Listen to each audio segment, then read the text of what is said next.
नमस्कार, आप लोगों का स्वागत है हमारे YouTube चैनल शिक्षा सबको में। तो हम लोग NIOS की माध्यमिक कक्षा यानी हाई स्कूल का अर्थशास्त्र विषय पढ़ रहे हैं। इस विषय के अंतर्गत हम लोग अभी तक 4 मॉड्यूल पढ़ चुके हैं और आज हम 5वां मॉड्यूल जो कि है मुद्रा, बैंकिंग तथा बीमा, उसका प्रारंभ करने वाले हैं।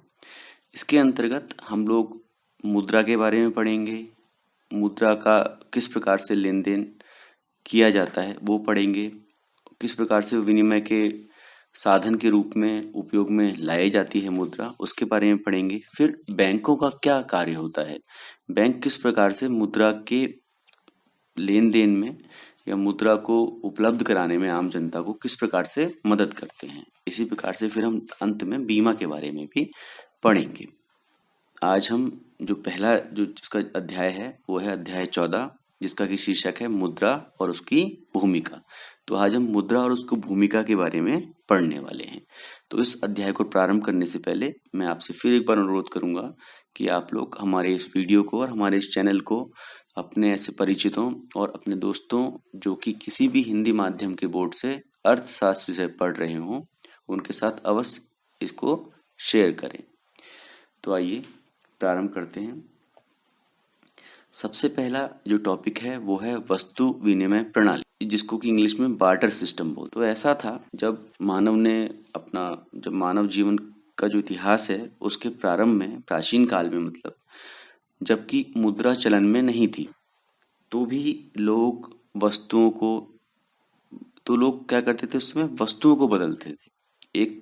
एक वस्तु जो खुद बना रहे हैं और एक दूसरा व्यक्ति जो दूसरी वस्तु बना रहा है, अगर उसको उस वस्तु की आवश्यकता है तो वो अपनी बनाई हुई वस्तु से उस दूसरी की जो बनाई हुई वस्तु है उसके साथ उसको बदल लेता था ताकि वो दोनों वस्तुओं को उपयोग में ला सके। इसमें क्या होता था, जब एक वस्तु का बिना मुद्रा के प्रयोग के, मतलब यहाँ ये जानना बहुत जरूरी है कि मुद्रा का प्रयोग नहीं होता था, बिना मुद्रा के प्रयोग के दूसरी वस्तु के साथ विनिमय किया जाता है तो हम उसे वस्तु विनिमय प्रणाली कहते हैं या बार्टर सिस्टम कहते हैं। जैसे अगर मैं चावल उगा रहा हूं और आप गेहूं उगा रहे हैं तो मैं आपके साथ चावल को गेहूं के साथ बदल सकता हूं।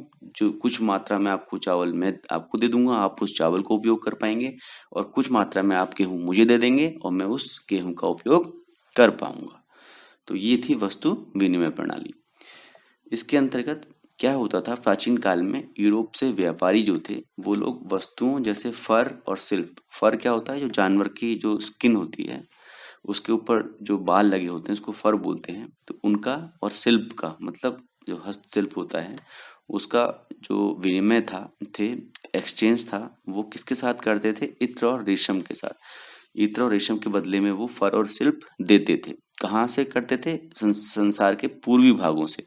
आपको पता है यूरोप पश्चिम की तरफ है। अगर आप ग्लोब देखेंगे या विश्व का मानचित्र देखेंगे तो यूरोप इस तरफ है और वो किसके साथ व्यापार करता था, इस तरफ के देशों के साथ, यानी कि पूर्वी भागों से करता था। तो पूर्वी भागों में जैसे चीन हो गया, ये लोग तो इधर से फिर ये जो इत्र और रेशम था वो ले जाते थे और उसके बदले में फर और शिल्प दे जाते थे। इसके पश्चात है, भारत में बहुत से जनजाति समाजों में, जो जनजातियां हमारे भारत में रहती हैं उनमें परिवार का जो भोजन होता है तथा अन्य श्रमिक सेवाओं का विनिमय वो लोग किया करते थे। मतलब अगर आपसे उनको जरूरत है कि वो आपसे कुछ काम चाहते हैं अपने यहाँ, तो वो क्या करते थे, उनको कुछ भोजन देते थे या फिर उनको प्रॉमिस करते थे कि आप हमारे यहाँ मदद करिए हमारे काम में, हमारी खेती में, और हम आपकी खेती में जब आप फसल लगाएंगे तो हम उस समय आपकी मदद कर देंगे। तो एक तरह से वो सेवाओं का आदान प्रदान कर रहे थे उस समय, या तो सेवाओं का या फिर भोजन के साथ सेवाओं का। समझ गए होंगे आप। इसके पश्चात है, विभिन्न प्रकार के व्यवसायों में लोग जैसे किसान, शिल्पकार, मोची, बढ़ई, ये लोग क्या करते थे, ये अपने उत्पाद और सेवाओं का आपस में विनिमय किया करते थे। मतलब किसान उगाता था फसल, अनाज उगाता था, तो उस अनाज के बदले वो शिल्पकार से शिल्प ले लेता था, मोची से अपने जूते ले लेता था, बड़े से जो कुछ उसको काम होता था घर में वो करवा लेता था, दरवाजे वगैरह बनवा लेता था। तो ये सब किसके बदले होता था, केवल वस्तुओं और सेवाओं का आपस में विनिमय के माध्यम से हो जाता था, किसी प्रकार की मुद्रा की आवश्यकता नहीं पड़ती थी। तो अब मुद्रा की आवश्यकता पड़ी क्यों? भाई आज की दुनिया में क्या होता है, कोई भी एक वस्तु का विनिमय दूसरी वस्तु के साथ नहीं करता है। मतलब हम लोग आम तौर पर ऐसा नहीं करते हैं कि हम लोग किसी के पास जाएं और उससे कहें कि तू हमारा ये सामान ले ले, उसके बदले में हमें दूसरा सामान दे दे। कई बार बहुत एक्सेप्शनल उसमें हो भी जाता है, लेकिन अधिकतर ऐसा लोग नहीं करते हैं।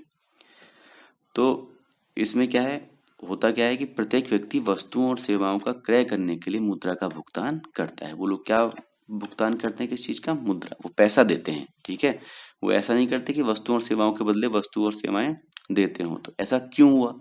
ऐसा इसलिए हुआ क्योंकि जो वस्तु विनिमय प्रणाली थी, यानी कि बार्टर सिस्टम था, जो पहले से चला आ रहा था, उसमें अनेक दोष थे, बहुत सारी उसमें कमियां थी। अब वो क्या कमियां थी वो जान। जो सबसे पहला दोष निकल के आता है वस्तु विनिमय प्रणाली का, वो था आवश्यकताओं के दोहरे संयोग की कमी। मतलब आप मान लीजिए गेहूं उगा रहे हैं और आपको चाहिए कुछ दूसरा अनाज चाहिए, मान लीजिए चावल आपको चाहिए। अब गेहूं को आप किसके साथ चावल से बदलें, तो ऐसे आदमी को ढूंढने में आपको बहुत ज्यादा परेशानी का सामना करना पड़ सकता था। आज के समय की बात नहीं कर रहा हूँ, पुराने समय की बात भी कर रहा हूँ। पहले समय में क्या होता था, कुछ कम्युनिकेशन के अच्छे साधन तो थे नहीं। आजकल आपके पास मोबाइल है, कई सारे ऐप आ गए हैं, तो उसके माध्यम से आप कर सकते हैं आसानी से। लेकिन पुराने जमाने में ये संभव नहीं हो पाता था, बहुत मुश्किल होता था। तो पुराने जमाने में तो मैंने बहुत साधारण सा आपको उदाहरण दिया। तो कोई भी वस्तु किसी भी दूसरे के साथ बदलनी है अगर, तो आपको उस आदमी को ढूंढना पड़ेगा। तो वो संयोग जो होगा कि वो आपको मिल जाए, ठीक है, इसको संयोग बोलेंगे। संयोग भी बहुत मुश्किल से होती हैं चीजें, इसलिए उनको संयोग कहा जाता है। ऐसे काम जो बहुत विरले हों तो वो संयोग होते हैं। तो आवश्यकताओं के दोहरे संयोग की कमी। दोहरा संयोग से मतलब है कि वो आपका ये सामान लेने को तैयार हो और साथ में वो आपको वो दूसरा सामान देने को भी तैयार हो जो उसके पास हो। तो ये हो गया दोहरा, एक तरफ से इधर गया और एक तरफ से वापस आपको सामान मिल रहा है। तो ऐसा होना बहुत पॉसिबल नहीं हो पाता था, तो इसलिए आवश्यकताओं के दोहरे सहयोग की कमी थी। तो ये एक सबसे बड़ा दोष था वस्तु विनिमय प्रणाली का। इसमें आपको दूसरा जिसके साथ कि आपको विनिमय करना है, ऐसे ही आदमी को ढूंढने में बहुत मुश्किलों का सामना करना पड़ा। इसके पश्चात है वस्तुओं के विभाजन की कमी। अभी हम बात करें गेहूं चावल इन सब की, इनको तो आप विभाजन कर सकते हैं। इनका आप मतलब अगर आपके पास वजन भी नहीं होगा तो आप किसी ना किसी एक बर्तन में रखकर उसको नाप कर एक दूसरे से बदल सकते हैं। लेकिन अगर बात हो, जैसे पुराने जमाने में क्या होता था, पुराने समय में जानवरों की भी मदद ली जाती थी विनिमय के लिए। तो अगर किसी के पास एक घोड़ा है, ठीक है, तो अब वो घोड़े को किस प्रकार से विभाजित करे?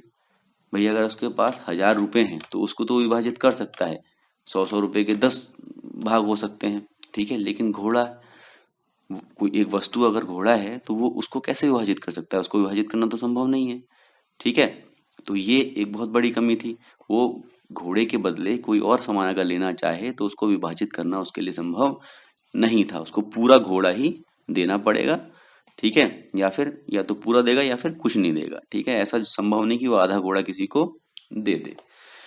अगला है माप की सामान्य इकाई नहीं। अब हुआ क्या, जब हमने देखा कि वस्तुओं के विभाजन की कमी है, तो वस्तु के विभाजन की कमी के कारण माप की कोई सामान्य इकाई नहीं बन पाई। अब माप की सामान्य इकाई नहीं बन पाई, इससे मतलब ये है कि हम घोड़े की कितनी मात्रा के बदले में अनाज की कितनी मात्रा लेंगे, ये नहीं डिसाइड हो पाएगा, ठीक है ना, क्योंकि घोड़े का विभाजन करना ही संभव नहीं है। इसलिए माप की भी सामान्य इकाई नहीं थी, ठीक है ना।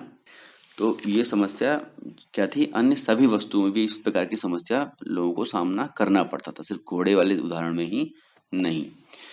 अगला है एक व्यक्ति को अपनी वस्तु की बहुत बड़ी मात्रा का भंडारण करना पड़ता था। क्यों? क्योंकि भाई वो उगा एक एक सामान रहा है, कुछ भी एक चीज जो उगा रहा है या कुछ दो चीजें उगा रहा है मान लीजिए, तो उनको उसको बहुत बड़ी मात्रा में भंडार करके रखना पड़ता था। अगर उसको कुछ उनको उन वस्तुओं के बदले कोई दूसरी वस्तु चाहिए, आज तो चाहिए नहीं, किसी और समय में चाहिए, तो उसको उस समय में वो वस्तु होनी चाहिए ताकि वो उसका विनिमय कर पाए। तो उसको क्या करना पड़ता था, भंडारण करना पड़ता था ऐसी वस्तु, जो कि अपने आप में एक बड़ी समस्या थी। आजकल तो आप आसानी से पैसों का भंडारण कर लेते हैं, पैसे बैंक में रख देते हैं, कहीं और रखाते हैं, ठीक है। तो ये एक बहुत बड़ी समस्या थी। तो अगला है वस्तुएं भविष्य में व्यापार के लिए कभी स्वीकार नहीं की जाती क्योंकि उनका प्रयोग क्रय शक्ति के संचय के लिए नहीं किया जा सकता। ठीक है, तो ऐसा आप नहीं कर सकते कि आप भविष्य में व्यापार के लिए वस्तुओं का उपयोग करें। क्यों? क्योंकि उनके अंदर क्रय शक्ति संचय की जो एक खूबी होती है, एक विशेषता होती है, वो नहीं होती है। होता क्या है कि वस्तुएं जो हैं समय के साथ खराब होती जाती हैं, क्योंकि कई वस्तुएं जो होती हैं वो नाशवान होती हैं, लेकिन कई वस्तुएं जो नाशवान नहीं होती हैं उनका भी कुछ ना कुछ क्षय हो जाता है समय के साथ। इसलिए वस्तुएं भविष्य में व्यापार के लिए कभी स्वीकार नहीं की जाती। ठीक है, तो इसका एक तात्पर्य ये भी है कि कोई भी वस्तु उधार देने या लेने के उद्देश्य से प्रयोग में नहीं लाई जा सकती। तो ये जो समस्याएं थी, इनके कारण एक आवश्यकता हुई कि एक कॉमन एक चीज होनी चाहिए जिसके की बदले में हम विनिमय कर पाए। वहां से मुद्रा का उद्भव हुआ। तो मुद्रा की परिभाषा क्या है? मुद्रा किसको बोलते हैं? मुद्रा को उस वस्तु के रूप में परिभाषित किया जाता है जिसे विनिमय के माध्यम के रूप में, विनिमय मतलब एक्सचेंज, मतलब आप कुछ उसके बदले में ले दे सकते हैं, के रूप में समाज द्वारा सामान्य रूप से स्वीकार किया जाता है। अधिकतर लोग इसको स्वीकार करते हैं सामान्य रूप से। और जो लेखे की इकाई मतलब अकाउंटिंग के काम के रूप में भी कार्य कर सकती है और क्रय शक्ति का संचय कर सकती है। मतलब आप उधार भी दे सकते हैं, उधार ले भी सकते हैं मुद्रा के टर्म में, मुद्रा के हिसाब से। ठीक है, और जिसे ऋण चुकाने के लिए प्रयोग किया जा सकता है। ठीक है, अब है मुद्रा के कार्य। मुद्रा के 4 कार्य होते हैं। पहला है विनिमय के माध्यम के रूप में कार्य करता है, मूल्य के मापन का कार्य करता है, क्रय शक्ति का संचय करता है और भविष्य में भुगतान करने के काम आता है। तो सबसे पहला है विनिमय का माध्यम। तो मुद्रा क्या है?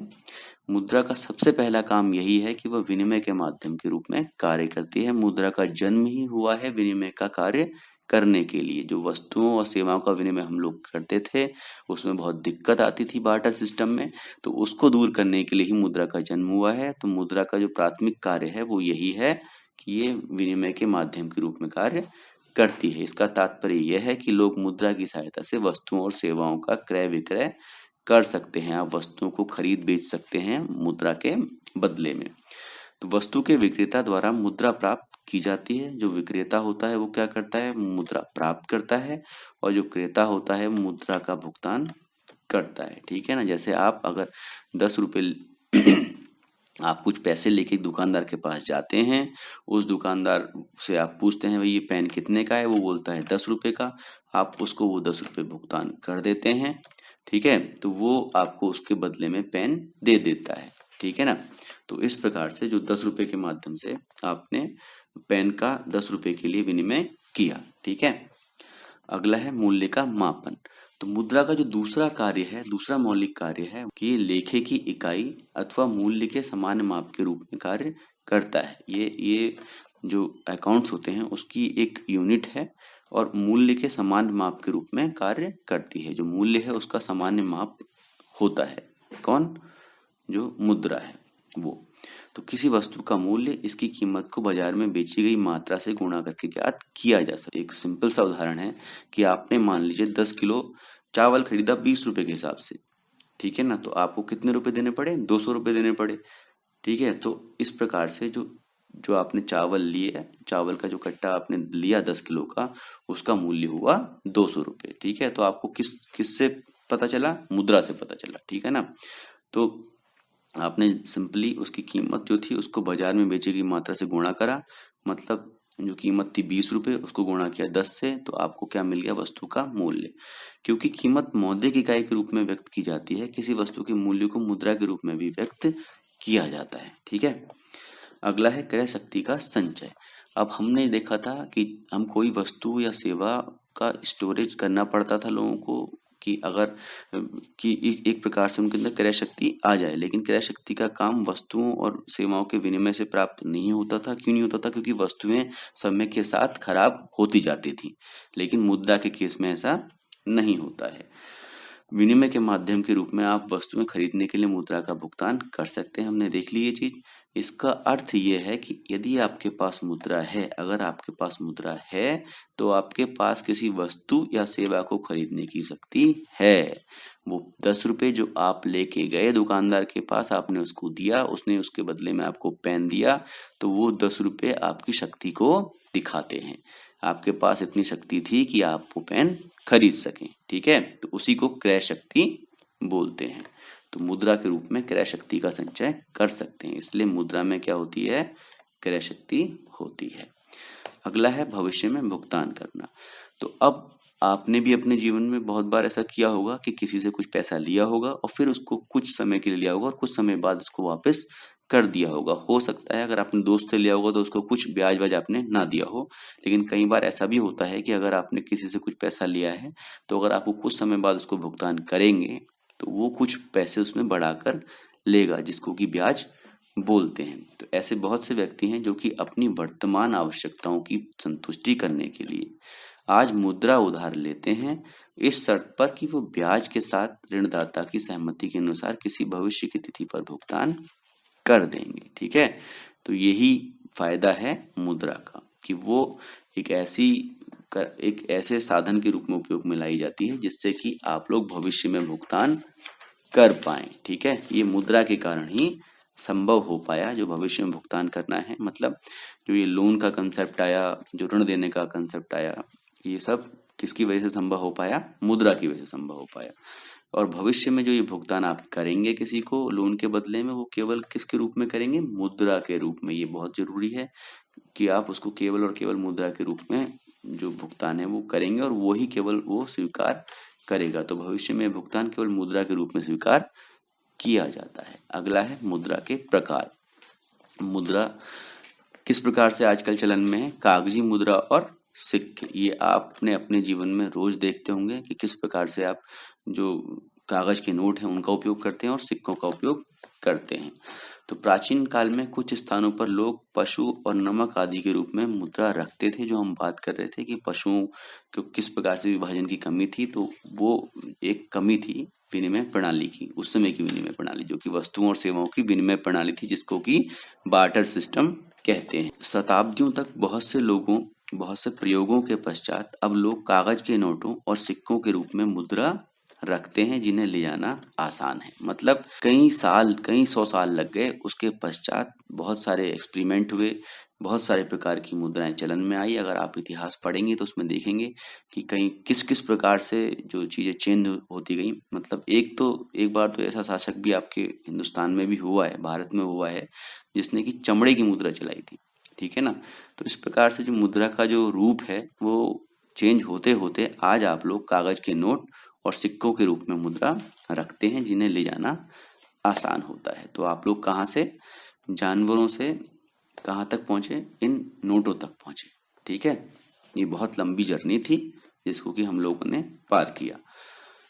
तो अब इस समय जो हमारे पास जो नोट चलते हैं, करेंसी नोट और सिक्के जो प्रचलन में हैं, उनकी भारत सरकार द्वारा जमानत दी जाती है। वैसे कहना यह है कि जिस भी देश में जो भी मुद्रा चलती है उसकी जमानत वहां की सरकार द्वारा दी जाती है, अन्यथा कोई भी व्यक्ति उन्हें बना सकता है और उनका दुरुपयोग कर सकता है। जमानत का मतलब ये है कि जब आप कोई नोट देखेंगे तो उसमें ऐसे कुछ एक स्टेटमेंट लिखा होता है।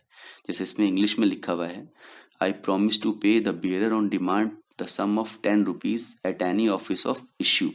मतलब मैं धारक को ये जो 10 रुपए हैं वो अदा करने का वचन देता हूँ, ठीक है? इस प्रकार का लिखा होता है, जिसमें कि जो हमारा केंद्रीय बैंक है उसके गवर्नर के साइन होते हैं, उसके जो गवर्नर होते हैं वो इसके अंदर साइन करते हैं, ठीक है? आप देखिएगा आपके नोट में भी ये लिखा आपको मिलेगा। ये क्या है? ये भारत सरकार द्वारा दी गई जमानत है, ठीक है ना? गारंटी है। इसके पश्चात ये आप देख पा रहे हैं, ये अलग अलग देशों की करेंसी है। जिस प्रकार से आपके यहाँ रुपया चलता है उसी प्रकार से यूरोप में ये यूरो चलता है। ये यूरो का नोट है, ये 100 यूरो का नोट है। ये डॉलर है जो कि संयुक्त राज्य अमेरिका में चलता है, यूएसए में। और ये है पाउंड, स्टर्लिंग पाउंड। इसको ये चलता है जो इंग्लैंड है, यूनाइटेड किंगडम, वहाँ ये चलता है। ये मुद्रा चलन में है पाउंड। तो ये बहुत सारे सिंबल हैं मुद्रा के जो कि अलग अलग देशों के हैं। ये संयुक्त राज्य अमेरिका का डॉलर, ये यूरो, ये येन है जापान की मुद्रा, ये पाउंड है जो कि मैंने बताया इंग्लैंड की। ठीक है। भारत के करेंसी नोट और सिक्के केवल भारत में ही वैध होंगे। मतलब कहने का ये है कि अगर आप किसी एक देश में हैं तो वहाँ के जो करेंसी नोट और सिक्के हैं वो केवल उसी देश में लीगल टेंडर होंगे। मतलब उनके बदले आप वस्तुओं का विनिमय कर सकते हैं, चीजें खरीद सकते हैं उनके बदले में, लेकिन वो दूसरे देशों में वैध नहीं होंगे। हो सकता है कुछ इक्का दुक्का देशों में आपकी मुद्रा को चल कुछ जैसे आपके अड़ोस पड़ोस के जो देश हैं वहां पर हो सकता है कि एक बार को आपसे मुद्रा आपकी ले ली जाए। ठीक है। जैसे नेपाल वगैरह में मुझे सुना है कि यहाँ के पैसे जो हैं वो चल जाते हैं, यहाँ के रुपये चल जाते हैं, लेकिन बाकी सारे देशों में ऐसा संभव नहीं है। अगर आप किसी दूसरे देश में जानने चाहते हैं तो आपको पहले अपनी करेंसी को वहाँ की करेंसी के साथ बदलना होता है। जैसे मान लीजिए आपका प्लान है कि आप यूएसए घूमने जाएं। कहाँ घूमने जाएं? अमेरिका घूमने जाएं। तो आपको क्या यूएसए में करेंसी होती है? डॉलर। तो आपको क्या चाहिए होंगे? डॉलर चाहिए होंगे। तो आपको क्या करना पड़ेगा? आपको अपने रुपयों को इस डॉलर के बदले चेंज करना पड़ेगा। मतलब इन रुपयों के बदले आपको डॉलर लेने पड़ेंगे। तो प्रत्येक देश देश की अपनी करेंसी होती है। यदि आप दूसरे देशों में जाते हैं तो भारत की करेंसी उस देश की करेंसी में बदलनी पड़ेगी जिसमें आप जा रहे हैं। ठीक है। तो जल्दी आप लोग जाएं जहां भी आपको जाना है, और लेकिन ध्यान रखें कि करेंसी आपको बदलनी पड़ती है, क्योंकि आपके देश की करेंसी हर जगह नहीं चलेगी। वो केवल आपके देश में ही वैध होती है। वैध मतलब लीगल होती है। उसके बदले में आपको कोई सामान मिल सकता है। तो धन्यवाद। ये हमने पहला जो अध्याय था, क्योंकि बहुत छोटा सा अध्याय था और आप लोग सब लोग इससे परिचित भी होंगे, तो ये हमने जल्दी से फिनिश कर दिया। तो अब अगला जो चैप्टर होगा उसको हम बैंकिंग को उसको हम पढ़ेंगे अगले वीडियो में। तो तब तक के लिए धन्यवाद। और आप लोगों से फिर एक अनुरोध है कि आप लोग प्लीज़ हमारे इस चैनल को और हमारे सारे वीडियोस को अपने ऐसे दोस्तों, ऐसे परिचितों के साथ शेयर करें जो कि किसी भी हिंदी माध्यम के बोर्ड से अर्थशास्त्र विषय या कोई और विषय पढ़ रहे हों जो कि हमारे चैनल पर उपलब्ध है। धन्यवाद।